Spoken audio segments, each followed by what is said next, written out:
여러분 안녕하십니까? 종말 시대를 예언한 책 다니엘서 연구 오늘 10번째 시간입니다. 제10과 고백에서 위로로. 다니엘이 이제 예레미야서를 통해서 이스라엘 민족들이 포로에서 해방될 날이 얼마 남지 않았다는 사실을 깨닫게 되었고, 이 포로로부터의 해방과 본국으로의 귀환을 위해서 자신을 포함한 유다 민족들의 죄를 하나님께 고백하고 하나님께 간절한 심령으로 속히 그 예언이 이루어질 것을 기도합니다. 하늘에서 천사가 보냄을 받았습니다. 가브리엘 천사가 내려와서 이제 다니엘을 위로하고 앞으로 어떻게 일이 일어날 것인지, 특히 먼저 8장에서 보았던 2300주야 예언과 관련해서 상세한 설명을 하고 있습니다. 그래서 고백에서 위로로 이 제목을 썼습니다. 오늘은 다니엘서 9장을 공부하겠습니다. 먼저 기억절 말씀 한 절 보겠습니다. 주여 들으소서, 주여 용서하소서. 주여 귀를 기울이시고 행하소서. 지체하지 마옵소서. 나의 하나님이여 주 자신을 위하여 하시옵소서. 이는 주의 성과 주의 백성이 주의 이름으로 일컫는 바 됨이니이다. 아주 간절한 심령으로 이스라엘의 귀환을 위해서 다니엘이 기도하는 장면입니다. 먼저 공부하셨던 다니엘서 8장은 바벨론 왕 벨사살 3년에 본 이상입니다. 그리고 오늘 공부하실 다니엘서 9장은 바벨론의 역사가 끝나고 메데 바사 왕 다리오 원년에 본 이상입니다. 그러니까 BC 539년에 이 이상을 보았습니다. 다니엘이 8장에서 그 2300주의 예언을 받은 다음에 그것이 말세에 관한 예언이라는 사실을 대략 알았지만 상세한 것을 잘 몰랐습니다. 그 때문에 다니엘은 이렇게 표현하고 있습니다. 놀랍고 그 뜻을 깨닫는 자도 없었다, 이렇게 표현합니다. 그 후로부터 약 12, 13년의 세월이 지났습니다. 그 후에 이제 다니엘이 9장의 이상을 보게 된 것입니다. 그래서 다니엘 9장의 예언은 이 8장의 예언과 연관성이 있을 수밖에 없고, 8장에서 구체적으로 설명되지 않았던 2300주야를 해석할 수 있는 근거를 우리가 이 다니엘서 9장에서 찾을 수가 있습니다. 다니엘서 9장을 분해해 보면 네 파트로 분리해서 생각할 수가 있겠습니다. 1부에서는 1절과 2절, 다니엘이 예레미야 선지자의 글을 보던 중에 유다 포로가 70년 만에 맞춰질 것이라는 예언을 다시 한번 확인하게 됩니다. 그 다음에 2부에 들어가면 3절로부터 15절까지 다니엘이 유다 민족의 죄와 자신의 죄를 동일시하면서 그 죄악들을 구체적으로 열거하면서 회개하는 장면이 나옵니다. 그 다음에 이제 3부 세 번째 파트에서는 16절부터 19절까지 이제 포로로부터 다시 본국으로 귀환할 때가 가까이 왔기 때문에 이 예루살렘의 회복을 위해서 다니엘이 간절하게 기도하는 장면이 나옵니다. 그 다음에 이제 4부에 가면 20절로 27절까지 가브리엘 천사가 다니엘에게 이스라엘을 위한 은혜의 기간 70주일에 대한 구체적인 해석을 알려주면서 이것이 바로 이제 2300주를 해석하는 매우 중요한 근거를 제공하고 있다는 것입니다. 일요일 그 소제목 하나님의 말씀이 중심이 된다, 이 제목 속에서 우리가 상당히 중요한 성경절은 다니엘서 9장 2절입니다. 나 다니엘이 책을 통해 여호와께서 말씀으로 선지자 예레미야에게 주신 그 연수를 깨달았나니 곧 예루살렘의 황폐함이 70년 만에 그치리라 하신 것이니라. 그러니까 이 예레미야 선지자가 이미 오래전에 이스라엘 민족들이 포로로 잡혀갈 것을 예언을 했습니다. 그런데 그 포로로 잡혀가서 다른 나라의 압제하에서 고생하면서 동시에 예루살렘이 다 황폐된 그 기간을 70년이 될 것이라고 예언을 했습니다. 그래서 다니엘은 이제 그 예레미야 선지자의 글을 통해서 유다의 포로 생활이 이제 곧 끝날 것이라 70년 만에 끝날 것이라 했기 때문에 이제 그 기간이 거의 다 되었다는 사실을 확인했습니다. 그리고 그 70년은 방금 보신 대로 다니엘의 현재 시대, 그 당시 다니엘 시대에 거의 끝나가고 있었다는 것이죠. 유다 백성이 바벨론에 1차 포로로 잡혀간 것이 주전 605년입니다. 그리고 지금 이 다니엘은 다리오 왕 원년에 이 이상을 보고 있는데 주전 539년입니다. 그러면은 대략 지금 다니엘이 1차 포로에서 잡혀와서 지금 바벨론을 다 거쳐서 메데 페르시아의 시작점에까지 왔을 때의 기간이 거의 66년, 67년 정도 된 것이죠. 참 얼마 후에 고레스 왕 1년에 1차 귀환령이 내려집니다.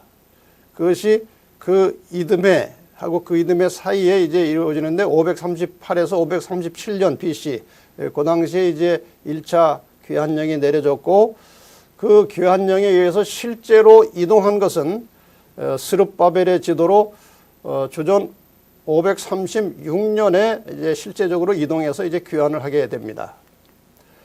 그러니까 포로로 잡혀온 605년, 주전 605년과 그 다음에 1차적으로 귀환한 536년을 계산해 보면은 70년이 나옵니다. 자, 이 첫 번째 소지에서 우리가 배울 교훈을 좀 몇 가지 짚고 넘어가겠습니다. 하나님께서는 인류를 구원하시는 역사를 시행해 나가실 때에 언제나 예언의 말씀을 통해서 이루어 가십니다. 그래서 다니엘도 예레미야 예언을 통해서 포로가 귀환할 시기를 깨닫게 되었습니다. 성경에서 이 예언을 진지하게 연구하다가 예수님의 초림을 직접 목격한 두 그룹이 나옵니다. 예수님 오실 당시에 들판에서 양을 치고 있던 목자들입니다. 여기 시대 소망에 보면은 그 목자들은 고요한 시간에 약속된 구주에 대하여 서로 이야기하며 다윗의 보좌에 즉위하실 왕께서 오시기를 기도하였다. 그러니까 이 목자들이 구약에 약속되고 예언된 이 구주 메시아에 대해서 깊은 관심을 가지고 그 예언을 말하면서 그 구주의 오심을 기다리며 기도하고 있었다. 그렇게 되어 있습니다. 바로 이런 마음을 가지고 예언에 기초해서 예수께서 곧 오실 것이라는 사실을 마음속에 깊이 믿고 기다리던 목자들에게 천사가 나타나서 예수가 오셨다고 고합니다. 그 다음에 예수님의 그 태어나신 현장을 직접 목격한 또 하나의 그룹은 동방박사들입니다. 그들에 대해서 역시 이렇게 기록하고 있습니다. 그들은 더욱 명확한 지식을 찾는 가운데 히브리 성경에 관심을 돌렸다. 그들의 나라에서도 거룩한 교사가 오시리라고 예언한 예언서들이 있었다. 이들도 예언을 공부했습니다. 그래서 이 예언을 공부하던 동방 박사들에게 이 거룩한 교사가 누군지 궁금해서 이 거룩한 교사에 대한 예언이 성취될 것이 언제인지를 늘 관심을 가지고 기다리고 있던 동방 박사들에게 이제 하나님께서 천사를 통해서 지시하심으로 마침내 그 기다리던 예수를 태어난 현장에서 직접 목격하는 영광을 누리게 되었던 것입니다. 이 마지막 시대에 있어서도 계시록 1장 3절에 보면은 이 예언의 말씀을 읽는 자와 듣는 자들과 그 가운데 기록한 것을 지키는 자들이 복이 있나니 때가 가까움이라. 이 때는 예수의 재림의 때를 말합니다. 그러니까 예수님의 재림을 앞두고 성경에 그분의 재림에 대해서 예언한 여러 가지 사건들과 징조들을 깊이 연구하는 자들이 복이 있다고 말씀하셨습니다. 그러니까 제가 지금 여러분과 함께 이 예언서를 공부하는 일은 복받을 일입니다. 그래서 이번에 예언 공부를 통해서 여러분이나 저나 하나님께서 예비하신 복을 받으셔서 마지막 때를 잘 대비해서 준비하심으로 주님의 재림을 넉넉히 맞이할 수 있는 그러한 성도들이 되시기를 바랍니다. 예레미야 42장 3절에 보면은 당신의 하나님 여호와께서 우리의 마땅히 갈 길과 할 일을 보이시기를 원하나이다. 여기 중요한 단어가 두 개 나오는데 하나는 갈 길이고 하나는 할 일입니다. 이 갈 길은 역사를 말합니다. 지금 이 세상 역사가 어디로 가고 있는가, 어디로 갈 것인가, 이것은 예언을 통해서 알 수 있는 것입니다. 또 이렇게 가고 있는데, 가야 하는데, 목적지가 저긴데 어떻게 무엇을 하고 살아야 될 것이냐, 이것이 할 일입니다. 이러한 모든 것들을 갈 길과 할 일을 상세하게 안내하고 보여주는 것이 바로 성경의 예언입니다. 그래서 여러분이 너무나도 잘 아시는 아모스 3장 7절에 보면은 주 여호와께서는 자기의 비밀을 그 종 선지자들에게 보이지 아니하시고는 결코 행하심이 없으시리라. 그러니까 하나님께서 인류를 구원하시는 모든 사역을 시행하실 때에는 언제나 미리 말씀하시고 시행하시고 미리 말씀하시고 또 일하시고, 그래서 우리는 성경에 나오는 예언의 말씀을 통해서 갈 길을 볼 수 있고 할 일을 깨달을 수 있다고 교훈하고 계십니다. 두 번째 날 월요일 소제목입니다. 은혜의 호소함. 이 다니엘의 기도 내용을 보면은 대략 세 부분입니다. 이것은 첫째는 이제 회개의 기도를 드렸습니다. 5절 6절에 다니엘은 지금 그의 민족이 포로 생활을 하고 있는 것은 그들이 하나님의 율법을 지키지 않은 결과라고 고백하고 있습니다. 그래서 그 죄를 회개하는 기도를 드립니다. 다니엘서 9장 10절에 보면은 우리 하나님 여호와의 목소리를 듣지 아니하며 여호와께서 그의 종 선지자들에게 부탁하여 우리 앞에 세우신 율법을 행하지 아니하였음이니이다. 그러니까 그냥 막연하게 죄를 용서해 달라고 하는 것이 아니고 우리가 선지자들을 통해서 우리에게 주신 하나님의 법도를 제대로 지키지 않았습니다 하고 죄를 고백하는 것입니다. 그 다음에 죄를 솔직하게 고백한 다음에는 하나님의 용서와 은혜를 구하는 기도가 나옵니다. 16절부터 19절까지 이스라엘 민족이 비록 범죄는 했을지라도 하나님의 은혜로 용서해 주실 것을 이제 간구합니다. 근데 마지막 부분에 19절 20절에 가서 우리를 용서해 주시는 것은 또 다른 한편으로는 하나님의 영광을 위하는 것입니다. 내용은 이런 것이죠. 이스라엘이 계속 이런 고통 중에 있으면 하나님의 명예와 이름에 욕을 돌리게 될 것입니다. 그러니까 속히 구원하셔서 하나님의 이름이 영예롭게 되기를 간절히 탄원하는 그런 기도를 다니엘이 드렸습니다. 이러한 기도를 우리는 중보 기도라고 합니다. 그것을 도고라고 하는데 화요일에 보면은 이 도고, 중보 기도의 가치에 대해서 또 다른 분야로 다루고 있습니다. 중보 기도가 이제 어떤 것인지. 모세가 이스라엘 백성의 죄를 이제 하나님께 고하고 이 죄를 용서하고 구원해 주십사 하는 기도를 여러 차례 드렸습니다. 광야에서. 그래서 모세가 하나님과 백성 사이에서 그 백성을 대신해서 드리는 그런 기도, 그것이 이제 중보 기도입니다. 엘리야가 하나님과 그 타락하고 배도한 이스라엘 민족 사이에서 중보 기도를 드렸습니다. 비가 오게 해달라는 그런 중보의 기도를 드린 적이 있습니다. 지금 여기에서도 다니엘이 민족과 자신의 죄를 용서해 주시고 포로로부터 속히 귀환할 수 있도록 하나님께 기도하는 장면, 이런 것이 다 이제 중보의 기도라고 할 수 있습니다. 그런데 참 중보자는 오직 한 분 그리스도이십니다. 디모데전서 2장 5절에 보면은 하나님은 한 분이시요 또 하나님과 사람 사이의 중보도 한 분이시니 곧 사람이신 그리스도 예수라. 우리가 중보 기도는 할 수 있지만 중보자는 아닙니다. 중보자는 오직 예수 그리스도 한 분이십니다. 이 그림을 잘 보시면 이제 사람과 하나님 사이에 간격이 있어서 도무지 연결될 수 없는 상태였습니다. 그런데 예수 그리스도께서 십자가에 돌아가심으로 이렇게 사람과 하나님이 연결이 되었습니다.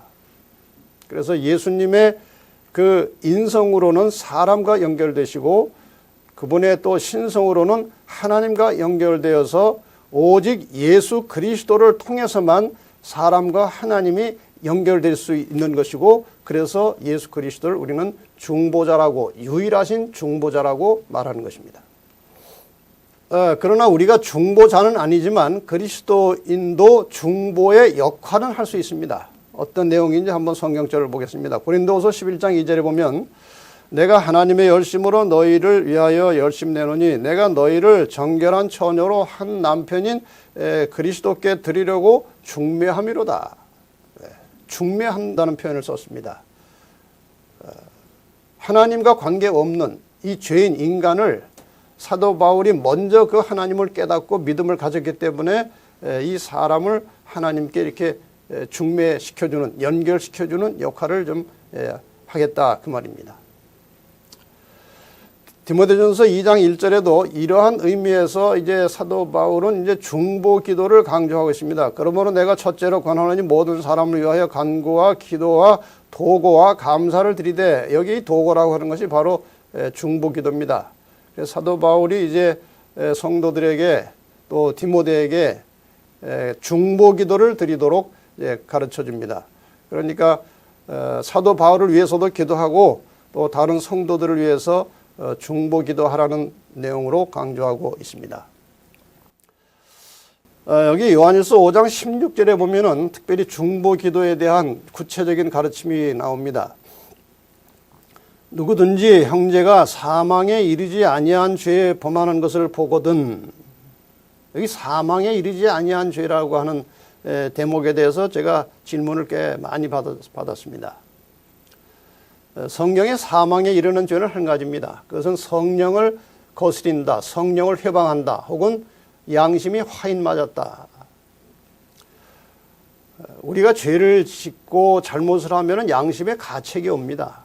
그 성령께서 우리를 깨우쳐 주시는 것인데, 이것을 계속 거절하다 보면 양심이 무뎌지고 마비되어서 죄를 깨달을 수 없는 상태가 오고, 죄를 깨달을 수 없는 상태가 되면 회개가 일어나지 않고, 회개가 없으면 사망하는 겁니다. 그래서 이 사망에 이르는 죄라고 하는 것은 양심이 완전히 마비돼 가지고 죄의식을 못 느끼는 사람들을 말합니다. 근데 대체로 사람들이 그런 사람은 거의 없습니다. 그래서 이런 형제가 그 정도까지 가지 않았으면, 정말 양심이 조금이라도 살아있으면 그들을 위해서 구하라. 그러면 사망에 이르지 아니하는 범죄자들을 위하여, 그런 자들을 위해서 저에게 생명을 주시리라. 이것이 중보 기도입니다. 다른 영혼을 위해서 내가 기도를 하는 겁니다. 이게 중보 기도고, 그렇게 하면 생명을 주겠다고 약속을 하셨습니다. 자, 이 다니엘의 중보 기도, 그 민족의 그 처참한 상황, 그리고 자신의 그 마음을 담아서 드린 이 다니엘의 중보 기도에 대해서 우리가 배워야 될 중요한 교훈이 있어서 잠깐 말씀드리겠습니다. 다니엘은 사실 자신이 큰 죄인은 아니었습니다. 다니엘을 우리가 지금까지 공부한 대로 보시면 정말 경건하게 영적으로 신실하게 살던 사람이었습니다. 그러나 하나님 앞에서 이 다니엘은 자신을 철저한 죄인으로 간주하고 백성들의 죄까지도 자기의 죄로 생각하면서 회개 기도를 드립니다. 이러한 정신과 태도가 바로 재림을 앞둔 종말 신앙인들의 모습입니다. 신실한 재림 성도들은 먼저 자신을 살피며 회개하는 사람들입니다.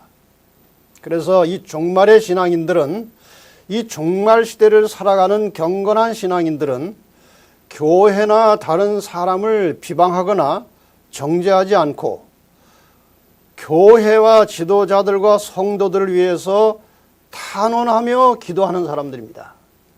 우리가 함께 신앙생활을 하다 보면은 이 교회도 많은 연약하고 결함 있는 사람들이 모인 집단이기 때문에 많은 문제들이 있습니다.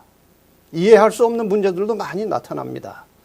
또 주변에 함께 살아가는 성도들도 너무 성도답지 못한, 그리스도인답지 못한 그런 모습들이 늘 여기저기 있고 때로는 자기도 그런 사람입니다. 그런데 그러한 이 교회 안에 여러 가지 문제점들을 볼 때에 정말 간절한 심령으로 교회와 성도를 위해서 탄원하며 기도하는 사람들, 이런 사람들이 바로 이 마지막 시대의 하나님의 참 백성들입니다.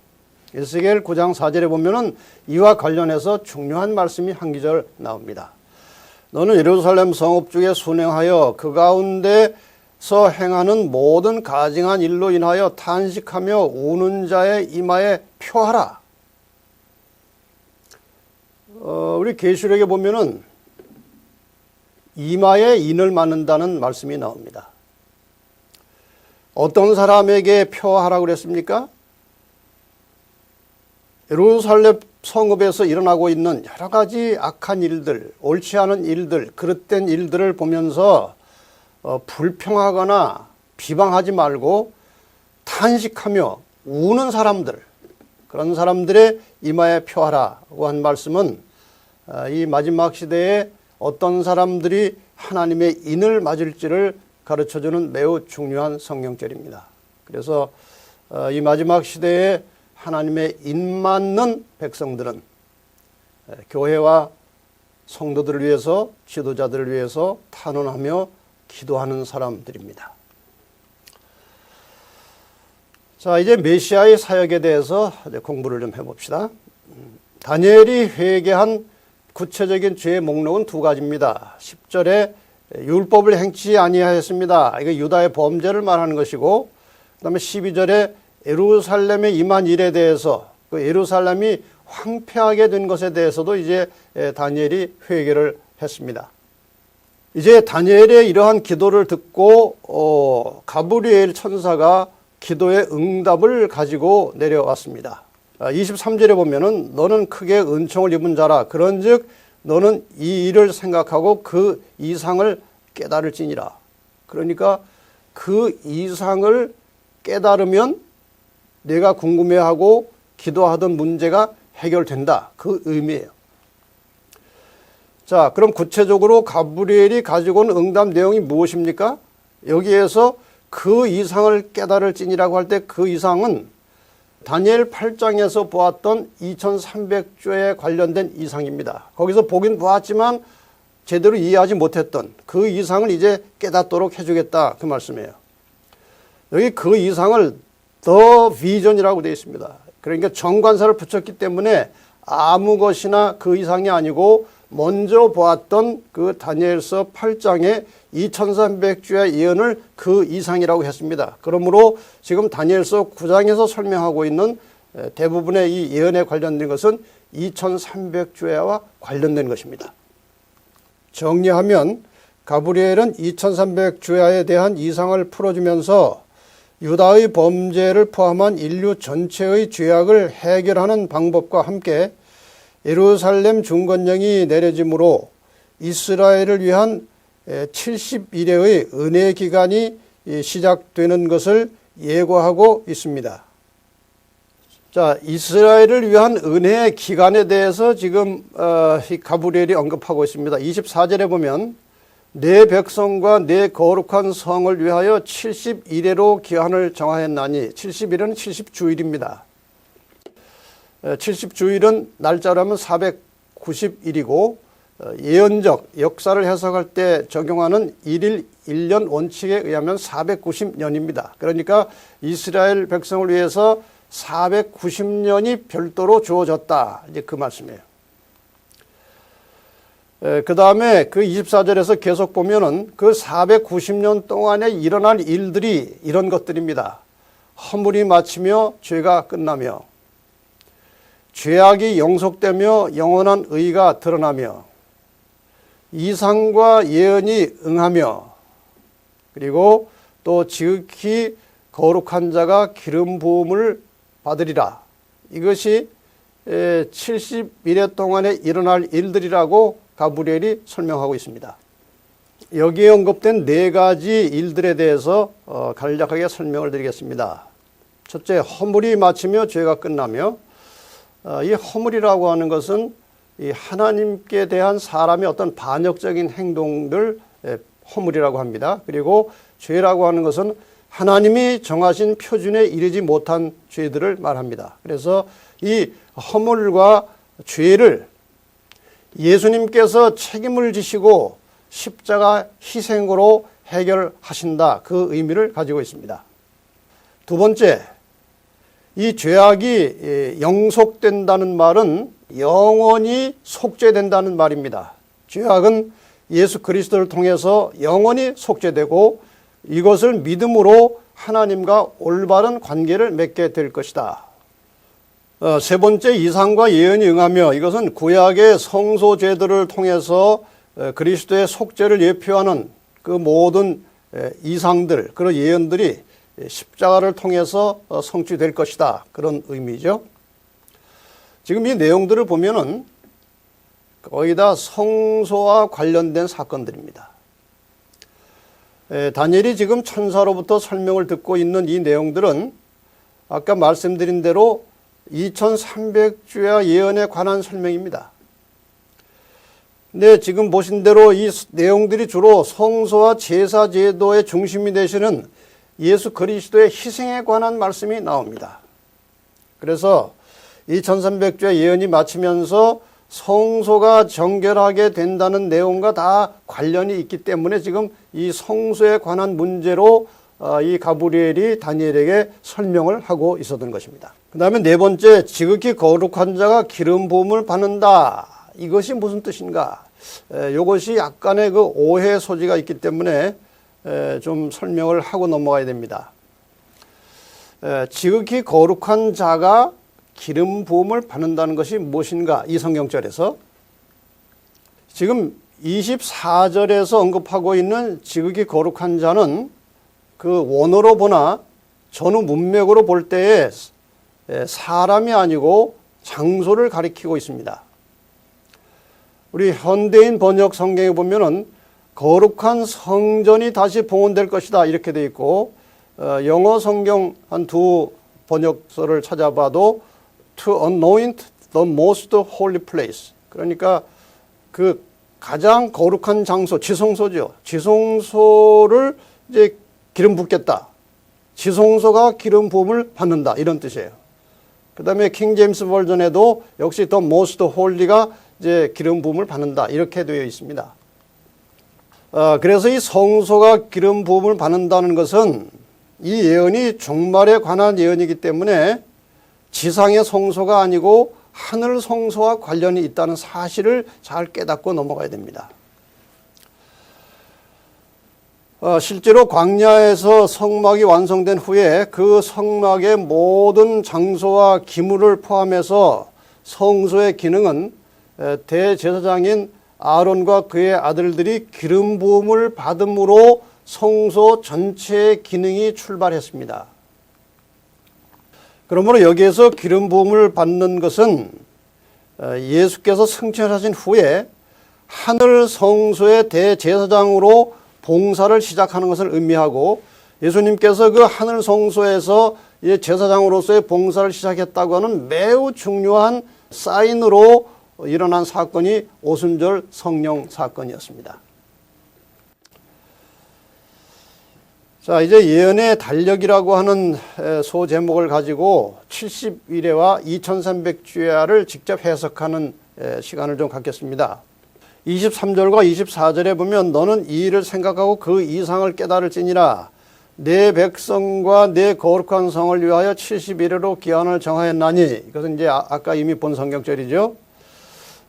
또 다시 한번 확인합니다. 이 성경절에서 그 이상은 8장에서 보았던 2300주야 이상입니다.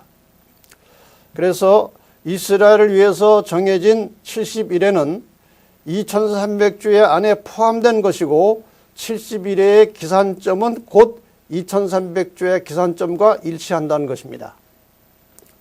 자, 그러면은 70일에가 언제 시작되느냐?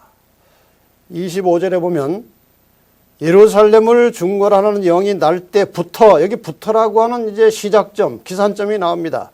예루살렘을 중건하는 영이 날 때부터 기름 부음을 받은 자 곧 왕이 일어나기까지 7일에와 62일에가 지날 것이요.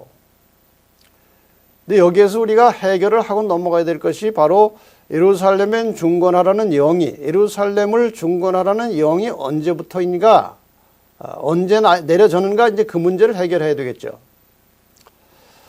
자, 그러면 이제 역사를 통해서 또 특히 성경에 기록된 문서를 통해서 예루살렘 중건령이 언제 내려졌는지 좀 살펴보겠습니다.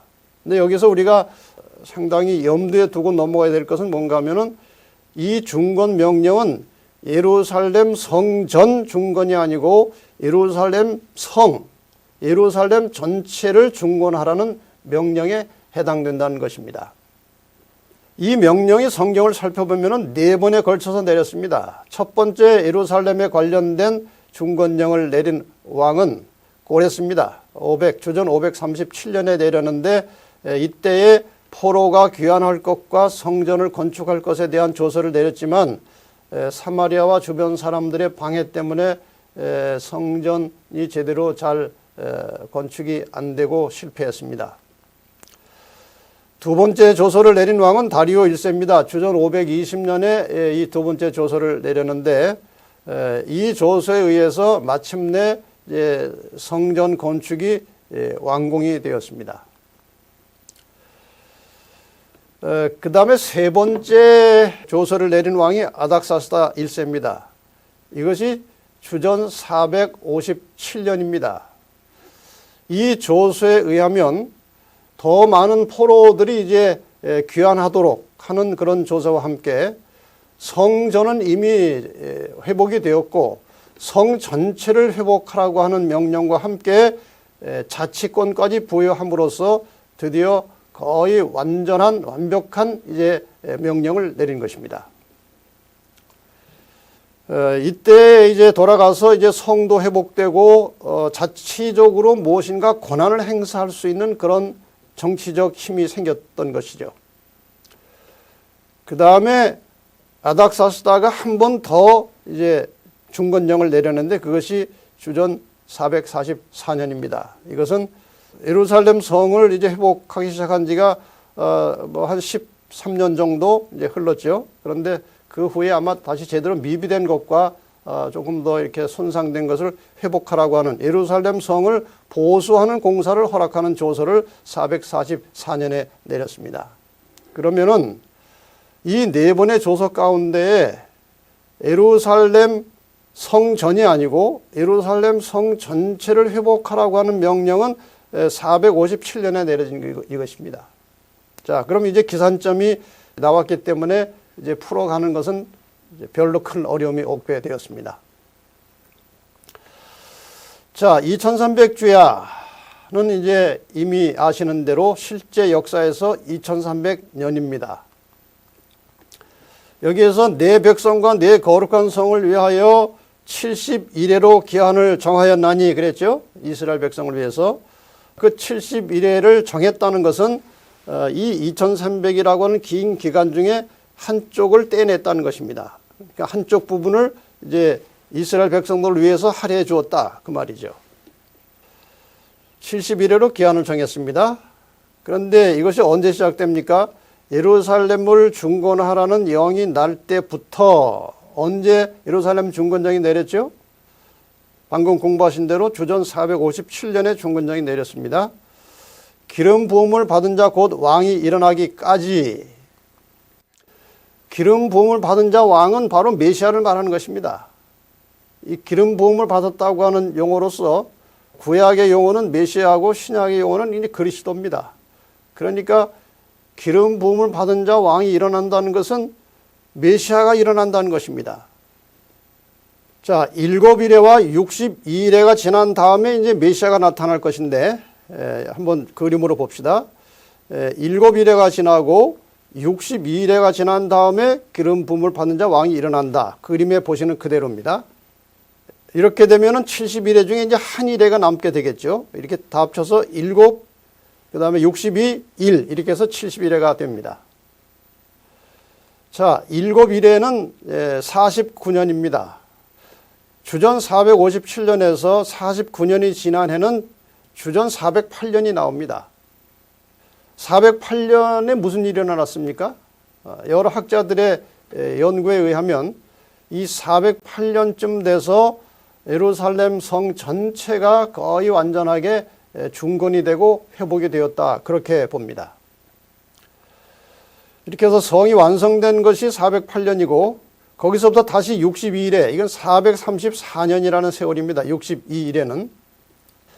자, 그러면은 주전 408년으로부터 434년이 지나면은 주전에서 주후로 넘어갑니다. 그래서 434에서 408을 빼면 26이 나옵니다. 그런데 숫자상으로는 마이너스 1이 있고 0이 있고 플러스 1이 있지만 연도에는 0년이 없습니다. 그래서 이렇게 뺄셈을 한 다음에 1을 더해 주어야 제대로 된 연도가 나옵니다. 그러니까 26년에다가 1년을 더하면 27년입니다. AD 27년에 기름 부음을 받은 자 왕이 일어났습니다. 이것이 바로 예수 그리스도께서 침례를 받으신 해입니다. 침례를 받으실 때 하늘이 열리고 비둘기 모양으로 성령이 임하셨는데 이것이 바로 기름 부음을 받은 왕이 예수 그리스도께서 이 지상에서 이제 공식적으로 취임하시는 그런 장면입니다. 그 다음에 62일의 후에 기름 부음을 받은 자가 끊어져 없어질 것이다. 62일회가 지난 다음에 이제 한 일회가 남아있지 않습니까? 그 한 일회 중에 그 기름 부음을 받은 자 왕, 메시아 예수께서 끊어져 없어진다는 것은 이제 십자가에 못 박혀 돌아가실 것을 의미합니다. 그러니까 그 마지막 한 일회, 그 7년 중에 예수께서 돌아가실 것이다, 그런 뜻이죠.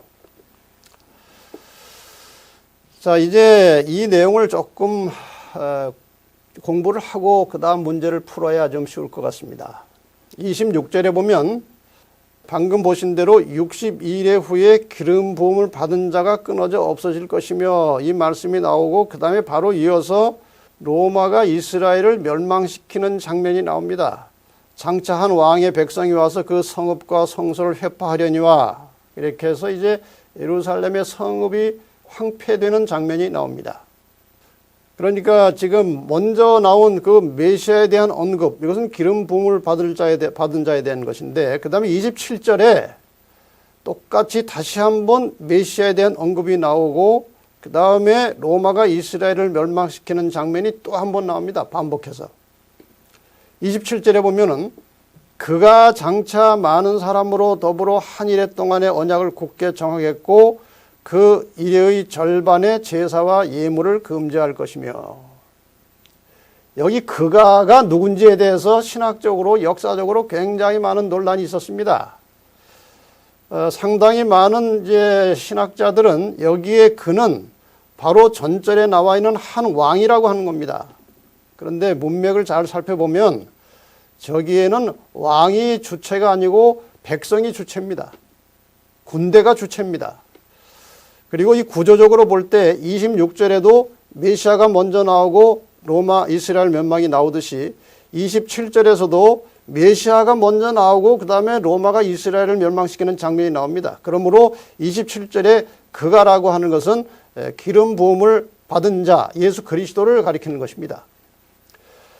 그래서 이 예수 그리스도가 그 일의 절반의 제사와 예물을 금지한다는 것이 무엇인가 하면은 이 제사와 예물의 모든 것은 예수님의 십자가를 표상하는 것이었습니다. 그래서 예수께서 십자가에 돌아가심으로써 모든 제사와 예물은 이제 끝나는 장면을 묘사하고 있는 것입니다. 자, 그렇다면 이제 다시 2300주야를 좀 해석을 계속하겠습니다. 그가 장차, 그는 예수 그리스도이십니다.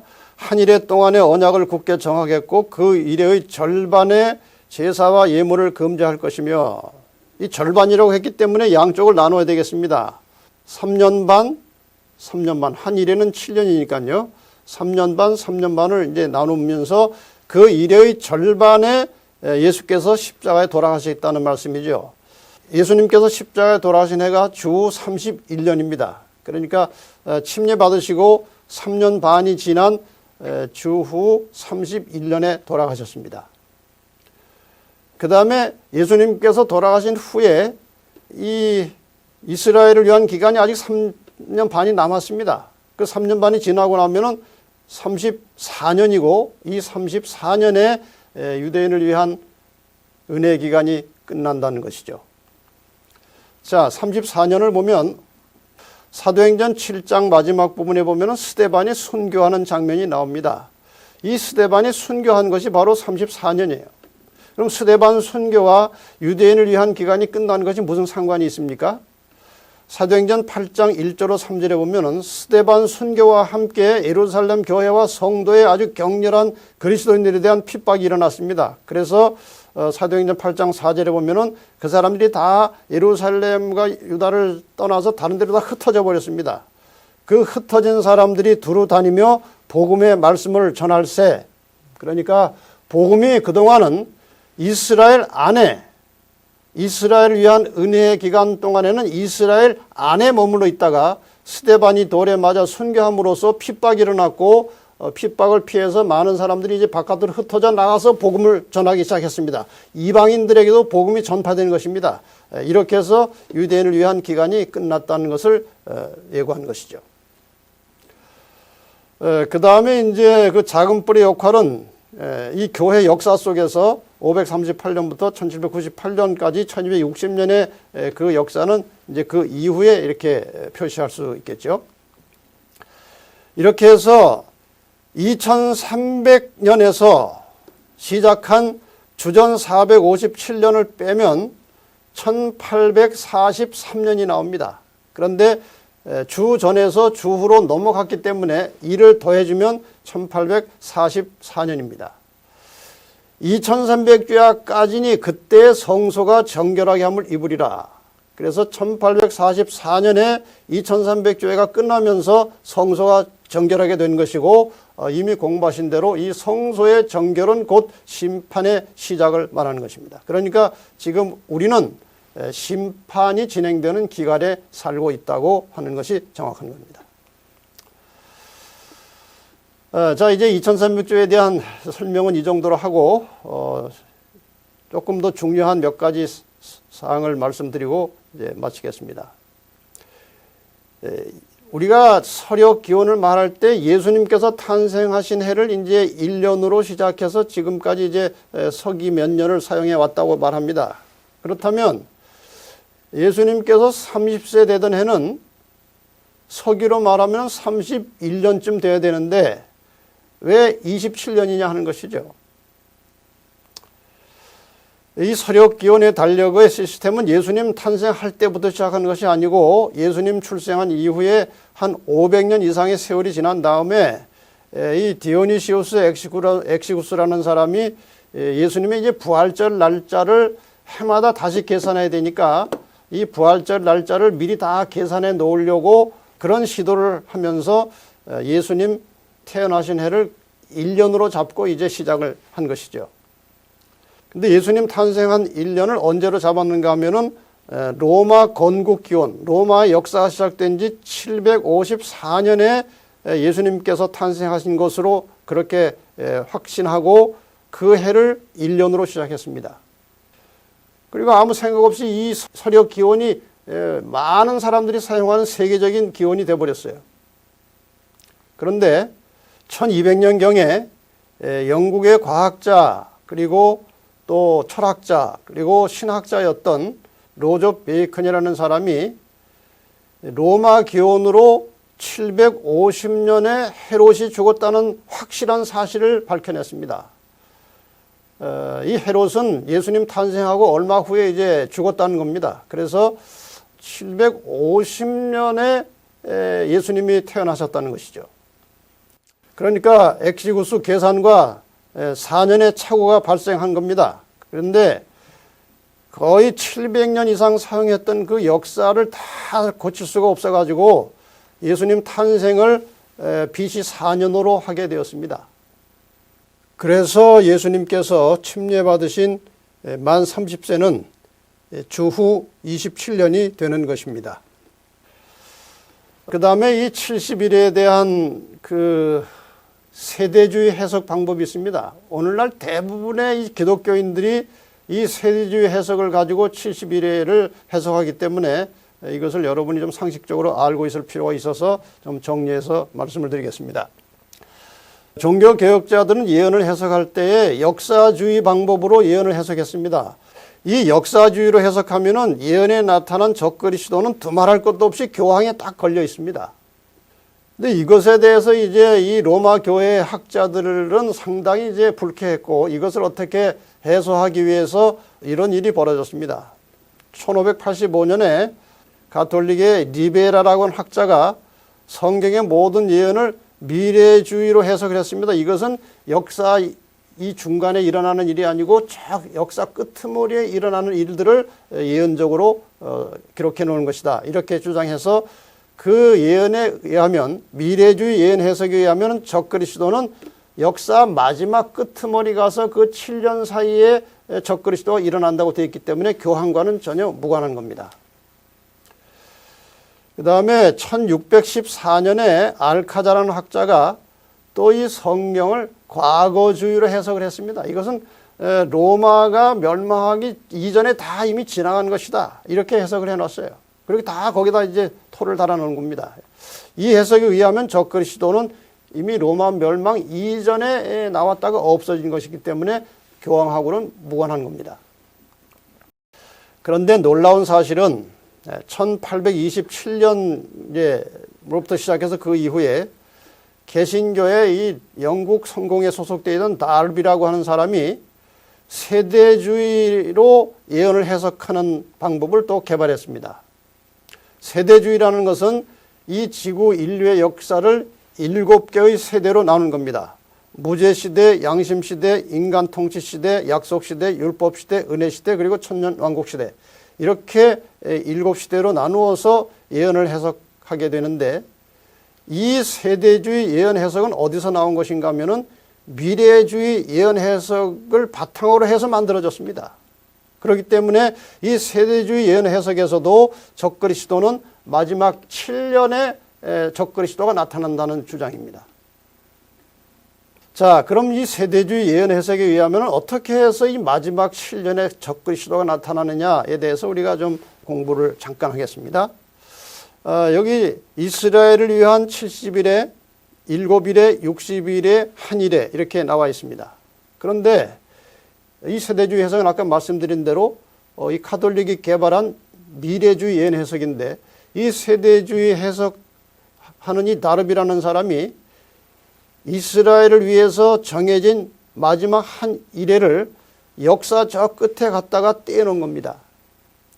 이건 떼낼 수가 없는 것인데 미래주의 해석에 의해서 맞추다 보니까 저렇게 떼어나간 것이고 저 마지막 한 일회가 아직 유대인을 위한 은혜 기간으로 남아있다고 가정한 것입니다. 그럼 이 사이에 공백이 생겼습니다. 이 공백을 유대인이 아닌 이방인들이 하나님 믿고 구원받는 시대로 본 것입니다. 그래서 이것을 이제 기독교 시대라고 이제 이름을 붙였습니다. 자, 저 한 일에는 그 절반의 무슨 사건이 벌어지기 때문에 여기에서 역시 3년 반, 3년 반을 나눠놨습니다. 그리고 이 두 3년 반 동안에 무슨 일이 벌어지느냐? 이스라엘이 회심하고 회복하는 역사가 일어난다는 겁니다. 동시에 이것은 유대인들에게 대환란의 기간이기도 합니다. 뭐 정확한 설명은 상당히 복잡합니다만은 먼저 3년 반은 이 세상의 권세자들과 이스라엘이 이렇게 잘 협력이 돼서 동맹을 맺고 뭐 잘해 나가다가 그 이래의 절반에 갑자기 적그리스도가 출현한다는 것입니다. 그런데 이스라엘의 회심과 회복이 시작되는 이 나머지 한 일의 시작점에서 무슨 일이 벌어지는가 하면 여기서 이제 휴거라는 것이 일어납니다. 이방인 중에서 예수를 잘 믿고 구원받는 자들은 이 대환란이 시작되기 전에 갑자기 하늘로 들림을 받아서 올라간다는 것입니다. 이게 휴거예요. 그 다음에 이제 이 유대인들과 이 세상 사이에 상당히 복잡한 일들이 벌어지다가 이 일의 절반에 적그리스도가 나타나서 유대인을 아주 격렬하게 박해하면 그 박해 때문에 많은 사람들이 순교하게 될 것이고, 그래서 순교를 통해서 구원받는 자들이 나타나게 될 것인데, 이제 그들이 바로 어떤 해설에 의하면은 14만 4천이 된다는 것이고, 이스라엘의 12지파 중에서 14만 4천이 이렇게 해서 만들어진다는 겁니다. 이렇게 해서 이스라엘 백성 가운데서 이제 구원받을 자가 다 만들어지면 예수님이 이제 공중 재림하셔서 이 땅에 구원받을 자들을 다 데리고 이제 하늘로 간다는 것이 이 세대주의 해석입니다. 오늘날 대부분의 기독교인들이 이 마지막 7년 대환란설을 믿고 있습니다. 이것을 믿고 있기 때문에 이미 활동하고 있는 적그리스도를 분별하지 못합니다. 그래서 상당히 많은 개신교의 주류들은 이 카톨릭과 다시 연합해 가고 있습니다. 그것을 종교연합, 에큐메니칼이라고 하죠. 더 나아가서 이 구원과 재림에 대한 이해 부족으로 올바른 신앙의 방향을 제대로 잡지 못하고 사실은 방황하고 있는 겁니다. 구원이 뭔지, 재림이 뭔지를 제대로 파악하고 이해할 수 없게 되었습니다. 자, 이러한 사실을 바탕으로 해서 이제 마지막으로 결론과 교훈의 말씀을 잠깐 살펴보고 끝나겠습니다. 하나님께서는 인류를 구원하시는 모든 과정을 예언을 통해서 사람들에게 알려주십니다. 지금까지 공부하신 것처럼. 그리고 그래서 인류의 구원을 방해하는 사탄의 중요한 전략 중에 하나는 사람들이 예언을 공부하지 못하도록 하는 것입니다. 많은 사람들이 예언책, 인봉된 책이라고 열지도 않습니다. 그런데 혹시 예언을 공부하더라도 올바로 이해하지 못하도록 혼란스럽게 만들어서 예언을 왜곡시킵니다. 그 가장 대표적인 왜곡된 해석 중에 하나가 방금 공부하신 다니엘 9장의 70줄에 대한 잘못된 해석입니다. 또 한 가지는 예언을 경시하거나 무관심하게 만드는 것인데, 예언을 이미 많이 알고 있는 우리 재림 성도들은 이 점에 있어서 상당히 주의를 해야 할 필요가 있겠죠. 많은 사람들이 예언에 대해서 무관심해지고 있습니다. 예언책 별로 보지 않습니다. 공부하지 않습니다. 그래서 이번에 이제 우리가 이렇게 다니엘서를 가지고 공부하게 된 것은 주님의 재림을 앞두고 있는 이 시대에 아주 적절하게 하나님께서 기회를 주신 것이 아닌가, 이런 생각을 하게 됩니다. 마지막 사건들 책에 보면 이런 말씀이 나옵니다. 하나님의 말씀을 훨씬 더 깊이 연구해야 할 필요가 있으며, 특히 전에 없이 다니엘서와 요한계시록에 관심을 가져야 한다. 다니엘이 하나님께로부터 받았던 빛은 특별히 마지막 때를 위해 주어진 것이다. 신약 성경의 마지막 책은, 이건 계시록이죠, 우리가 깨달아야 할 필요가 있는 진리로 가득 차 있다. 요한계시록에 아직 성취되지 않은 예언들은 곧 성취될 것이다. 이런 말씀이 나옵니다.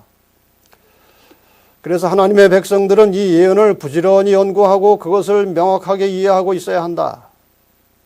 예언을 통해서 하나님께서 우리의 길을 가르쳐 주실 것입니다. 이 마지막 시대에. 그것은 진리를 감추고 있지 않다. 그것은 우리에게 장차 일어날 일들을 말해 줌으로써 분명하게 미리 경고를 바라고 있다. 요한계시록의 그 순서에 따라 주어진 엄숙한 기별들은 하나님의 백성들의 마음의 첫 번째 자리를 차지해야 한다.